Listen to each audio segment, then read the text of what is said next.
And this final piece, this is something I saw on TikTok, which I thought was really interesting, really cool, and worth showing. Shout out to the creator here.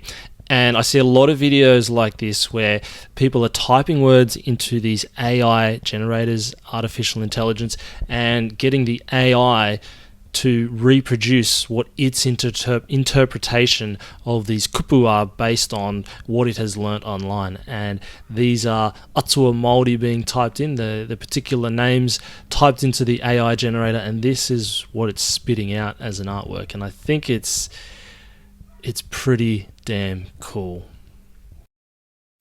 Now, obviously, there was no particular tikanga, kawa, pūrākau, like really particular that's related to any of these images.